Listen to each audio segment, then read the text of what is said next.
sobre esse assunto. Ontem tivemos Canal Livre especial falando justamente sobre o atentado ao ex-presidente candidato nos Estados Unidos, Donald Trump. Para especialistas ouvidos justamente no Canal Livre, o fato vai redefinir as estratégias dos dois partidos, como a gente vinha dizendo, que disputam a Casa Branca. Segundo eles, o episódio representa um divisor de águas na corrida pela presidência dos Estados Unidos. Antes, o Partido Democrata já demonstrava incertezas em relação à candidatura de Joe Biden, como disse ainda há pouquinho o Alvarez, e agora a tarefa é muito mais difícil ainda na avaliação do mestre em Relações Internacionais pela USP, Manuel Furriela.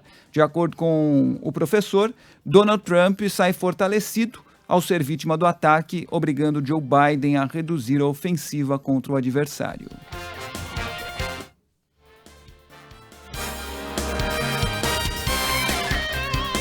O Biden vai precisar redefinir a campanha, porque agora você teve um cenário ali cinematográfico que de fato fez de Trump uma vítima real. E até agora, o que o Biden fez? Ele estigmatizou o Trump, dizendo que ele é o mal. Então, o Partido Democrata, na minha concepção, na análise que eu conheço dos protocolos, dos rituais da política americana, deve ir com o Biden até o final, deve repaginar as suas estratégias e levar mensagens positivas das conquistas que o governo Biden fez num contexto conjuntural muito desfavorável. Para o cientista político e colunista da Band News FM, Fernando Schiller, mesmo com o atentado, a polarização deve marcar a campanha à Casa Branca até o fim. Resta saber, no entanto, até que ponto o Partido Republicano vai aproveitar o episódio como um artifício contra Biden. Em que momento a campanha republicana dará a senha de que acabou esta, digamos assim, trágica lua de mel? Isso parece um ponto muito interessante, né? Porque a campanha Trump também é uma campanha muito agressiva. A campanha democrata é agressiva e a campanha Trump também é muito agressiva. Então, quer dizer, Trump fará da convenção um novo apelo à União Nacional, acentuará sua condição de mártir, etc. Ou ele vai para o confronto como ele iria? Não parece ter nenhuma dúvida que ele faria isto nas circunstâncias anteriores, se não tivesse acontecido esse episódio. E eu acho que a senha será dada pela campanha republicana. Pois é, qual é a saída agora para Joe Biden? Na avaliação do professor de Relações Internacionais Sidney Leite, Biden deve explorar pontos positivos do próprio governo.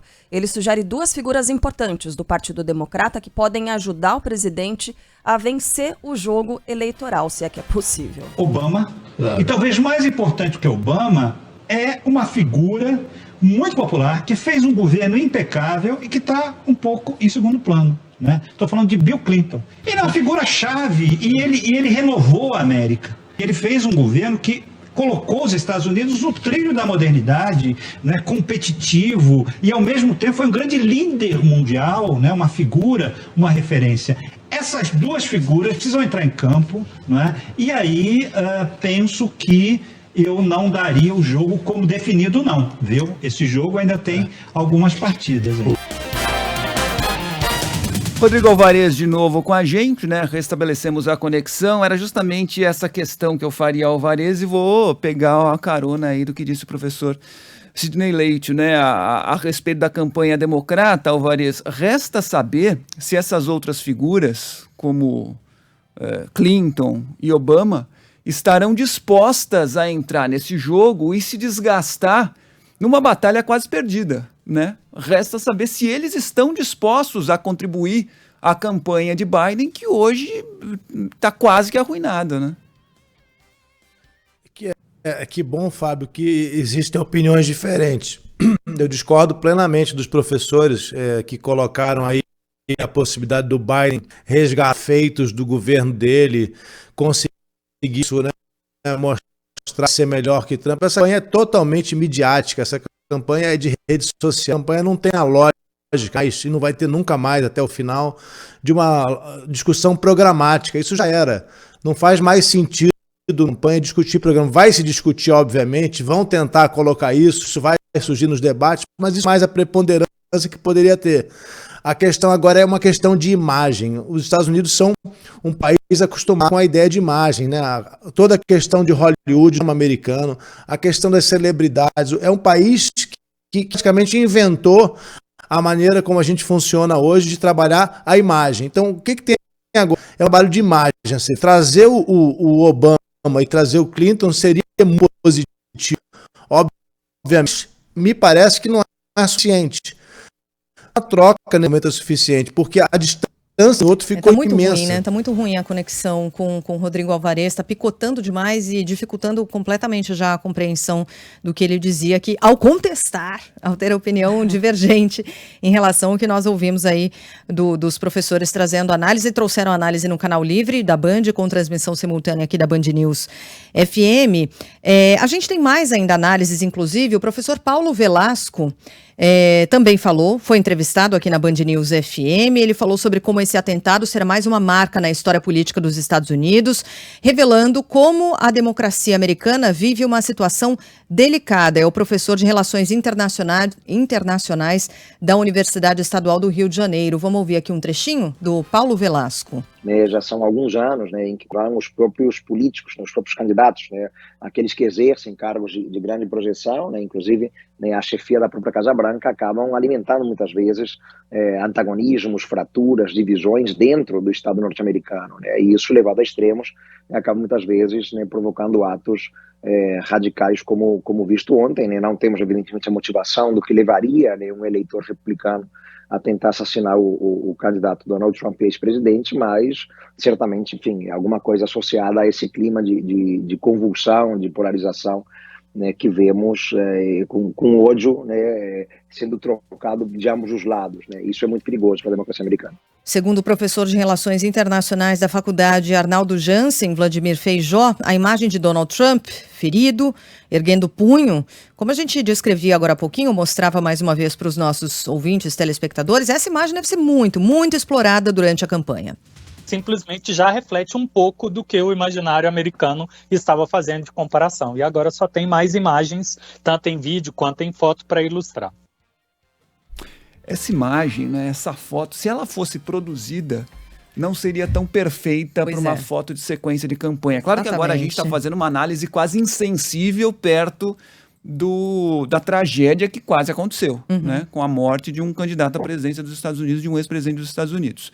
Mas uma análise semiótica de uma imagem que está posta agora e diante da sobrevivência do cara, exatamente que poderia isso. ter morrido nisso. Então é pegar essa cena, Fábio, e destrinchar. Pensamento pragmático agora, como eu disse, uma análise quase insensível, mas pensando na sequência da campanha. Se essa foto tivesse sido produzida, não seria tão perfeita quanto a que agora Donald Trump tem nas mãos para seguir com a campanha. Rodrigo Alvarez está de volta com a gente para continuar analisando a sequência, o futuro da campanha eleitoral nos Estados Unidos. Alvarez, a gente te interrompeu por causa da queda no sinal, justamente quando você falava da possível entrada de Clinton e de Obama, se eles estariam dispostos a se desgastarem numa campanha que parece arruinada.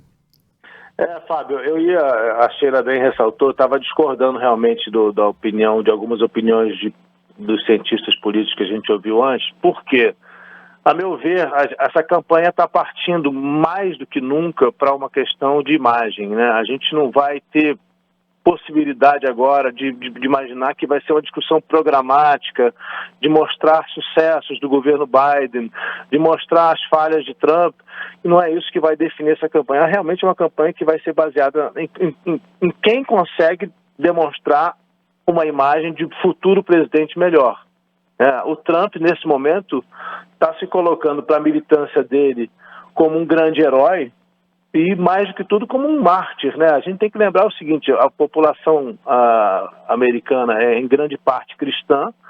O eleitorado de Trump é muito cristão, é uma parte cristã evangélica muito forte, que apoia o Trump, que faz ele estar com essa força toda. E a ideia de mártir é uma ideia cristã muito antiga.